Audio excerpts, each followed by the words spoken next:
Behind this festive banner, a great speed car drama is about to thrill the customers in a classic event that is as much a part of America as the World Series, Saturday football, and Thanksgiving turkey. Here we are at the world's greatest race course at Indianapolis, Indiana. We are witnessing the intense build-up for the 500-mile automobile race on Memorial Day, and it's still nearly 3 weeks before the thriller will take place. Almost 1,000 men are working with great skill, like the crew here with the two 8-cylinder Novi Mobile Specials. Every owner, every driver, every mechanic is straining to bring his car through the qualifying rounds and into the winner's circle on Memorial Day.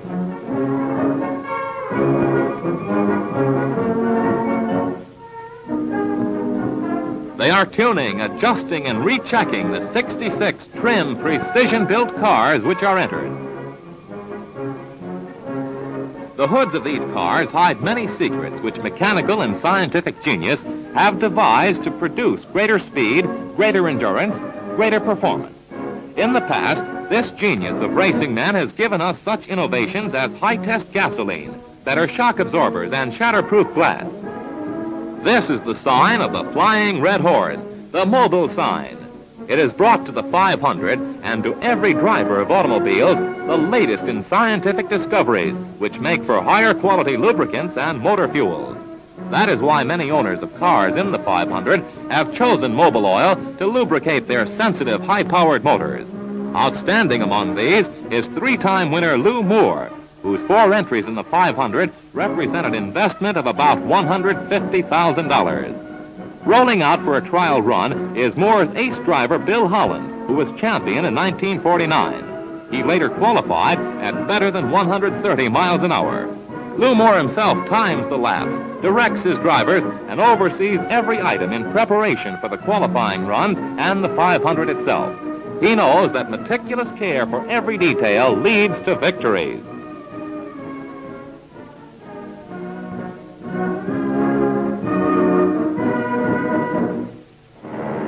First of the mobile users to qualify is Jack McGrath in his flashy number 49. Only 33 of the 66 entrants will qualify because that is considered the maximum number that can race the 500 with safety. That means there will be many heartbreaks before the race is run, and this year will produce heartbreaks aplenty.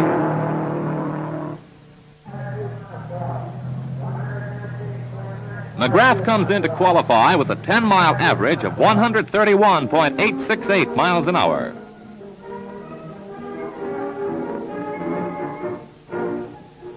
The qualifying runs proved to be the fastest in the history of the race. The terrific pace is set on the first day when other drivers join McGrath in the 130-mile-an-hour class. Each car does the 4 trial laps alone on the track. Messages written on blackboards keep drivers informed as to their progress, and they press their cars deep into the curves with amazing speed and skill. Here a racer gets the checkered flag to indicate that he has completed his 4 2.5-mile laps. A qualifier comes in. The American Automobile Association supervises the entire proceeding. An official of the AAA checks with the driver to certify his qualification. This qualifier is Johnny Parsons. And when he learns that he has averaged 132.144 miles an hour, he jumps with joy. Qualifying has begun 3 weekends before the race. Many owners hold back when car after car comes in at 130 miles an hour or better. The tension becomes almost unbearable. It's a split second before the 6 p.m. deadline on the first day when rookie Walt Faulkner guns his car onto the track. He gets the green flag, and he roars into his first lap. The 5'4", 120-pound Faulkner burns up his second lap at 136.013 miles an hour, the fastest 4-cylinder qualifying lap ever.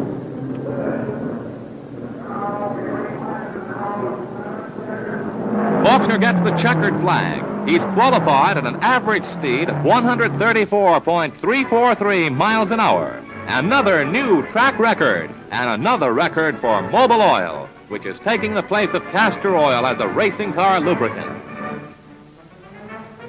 The Mobil Oil that goes into these fast racers is the same oil that is bought by any motorist from filling stations like this one throughout the USA. This is certified before the race by the American Automobile Association. The AAA man visits this station and receives the same courteous treatment that American drivers have learned to expect at the sign of the Flying Red Horse, the mobile sign of service and quality. The oil is sealed and certified for the 500.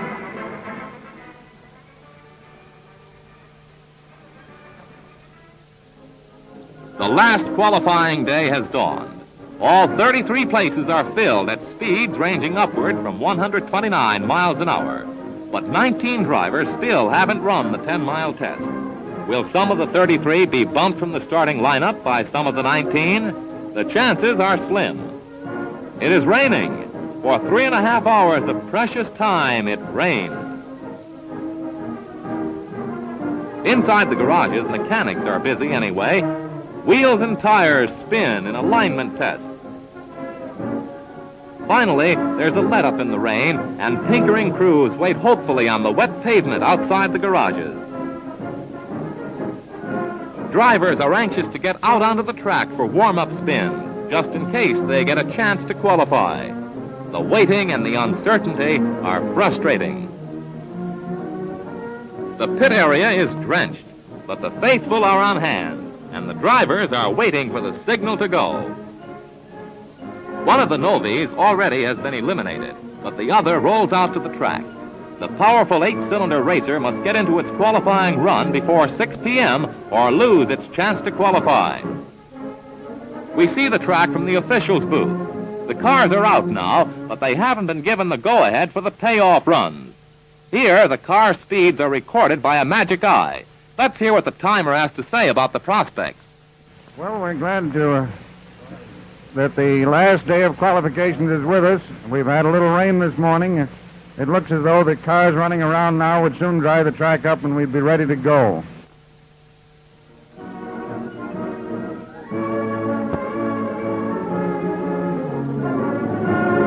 So at last the track is dry enough, but is there time enough? Anyway, the qualifying runs are on.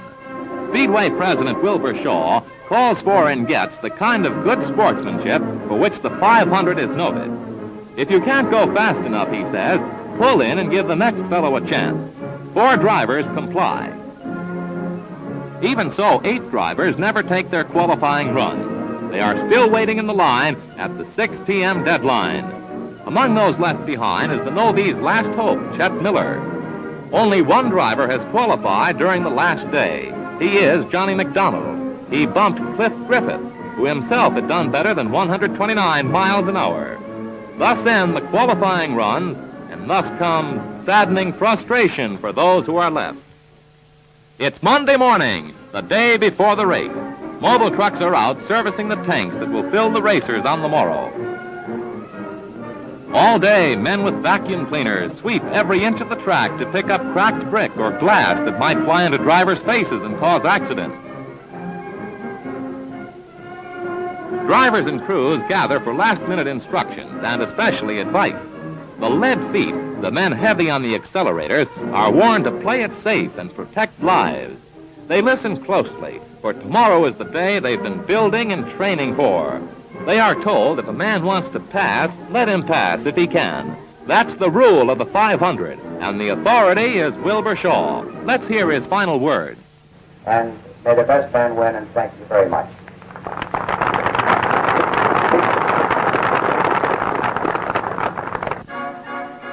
It's race day. In the dawn, spectators have ended their all-night vigil and are enacting a modern version of the rush for the Cherokee Strip, rushing for one of the 11 entrances toward a vantage point inside the race oval. More than 10,000 vehicles are parked in less than 90 minutes inside the 433-acre area where 3,000 employees are already busy. There, behind the famous 6-story pagoda for race officials, are the fans who have spent a sleepless night to climax the wait of days, maybe weeks. Their ears are tuned for the roar of motors, which they have traveled hundreds of miles to hear. Their license plates tell the story of their pilgrimage to Indianapolis, the holy of holies of automobile racing.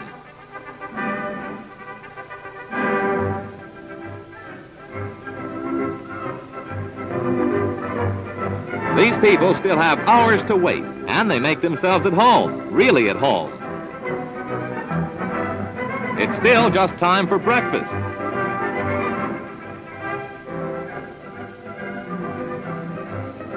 Some of the spectators prepare to watch from homemade towers or do some flirting on the side. The early birds are on hand because the great track already has begun to come to life.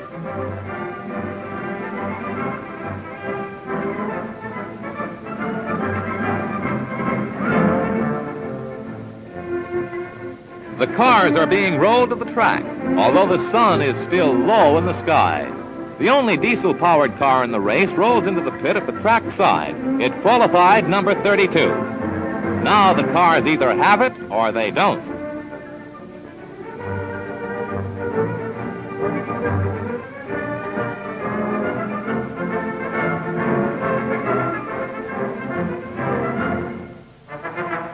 The day grows warmer as race time approaches. Lou Moore is giving his 4 blue entries their final checkup. Those cars, numbers 3, 5, 8, and 14, have been assembled bolt by Moore, who used to drive the 500 himself. He tests his own tires.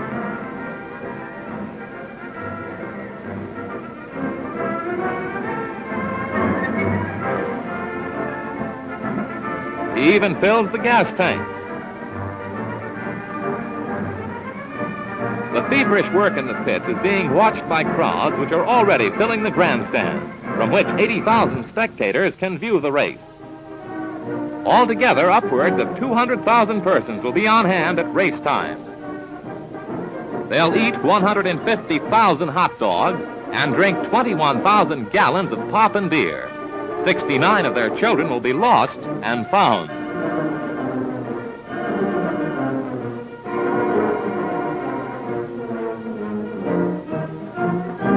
The day's program begins. Down the track comes the Purdue University Band.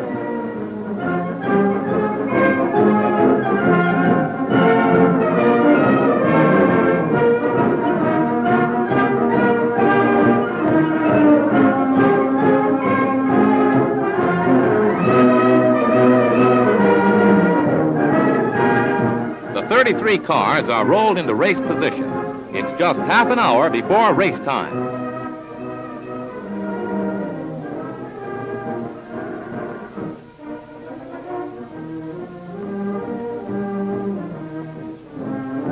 The cars are all lined up, 11 rows of 3 each. The fastest qualifiers in the first row, the slowest in the last.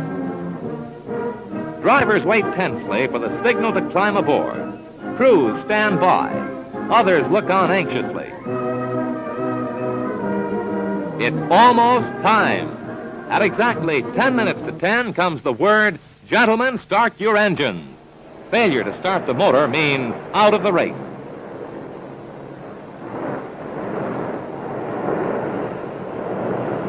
Frantic last-minute signals, and it's time to go as balloons fill the sky. The race is on.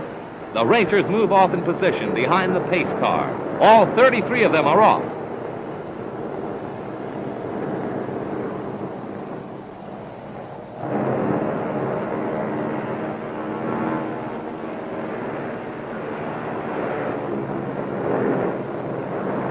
They come into the first turn on the pace lap.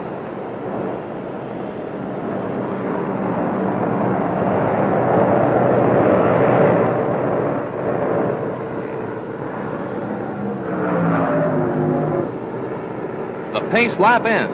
The yellow flag signals the pace car off the track, and the racers get the green flag. They're on their own. They roar into the first turn on the first race lap. 2.5-mile laps to go in the 500-mile race. Faulkner, who held the pole position, is in front. Maury Rose, a 2-time winner, takes the lead from Faulkner. That's the way they finish the first lap.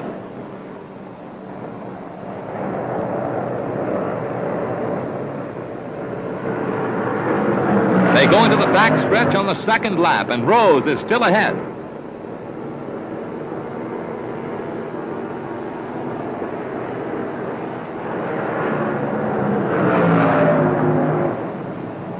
Lou Moore's ground crew holds up blackboards to tell them their speed as they whiz by. 3 of Moore's Blue Crown specials with Connors, Bettenhausen, and Holland at the wheels are grouped together.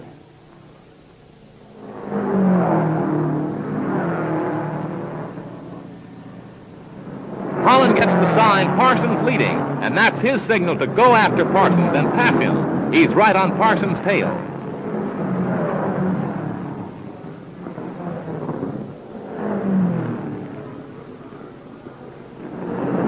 What does he see? Number 67 goes into a spin, but driver Bill Schindler controls her and later gets back into the race. After 200 miles in second place, Maury Rose is pulling his blue speedster into the pit for tires and fuel. Pit crew swing into action. Every second counts.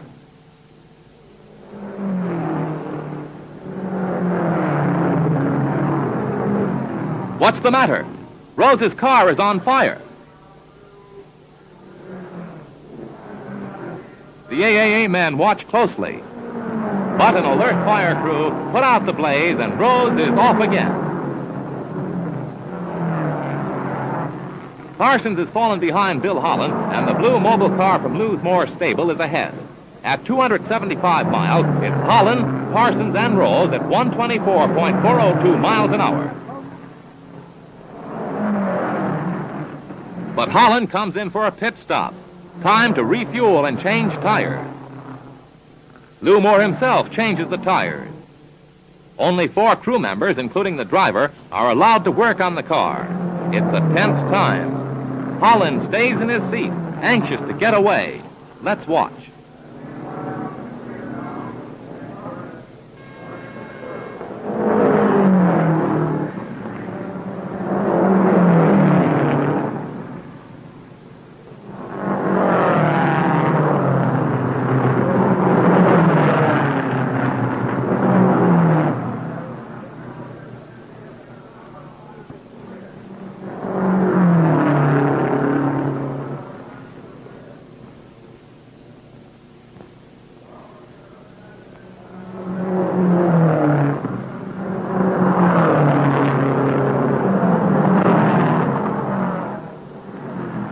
Tires are changed at last.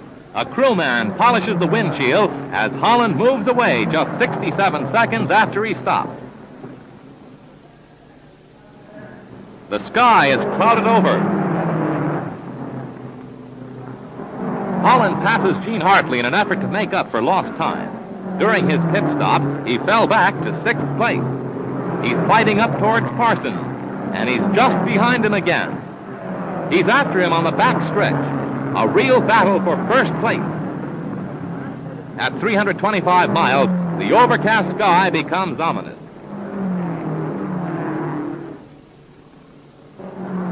At last, at 338 miles, rain begins to fall, and driving is becoming more perilous. The yellow flag. That means that cars are ordered to hold their position.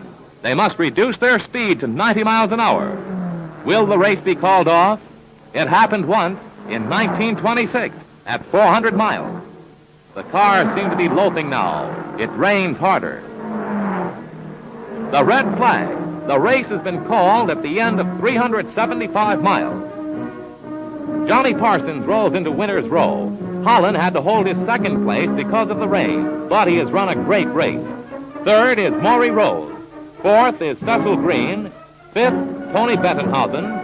Number 6 is Lee Wallard. Walt Faulkner is 7th, and George Connor 8th. 6 of the first 8 places held by mobile users, a hard record for anybody to beat.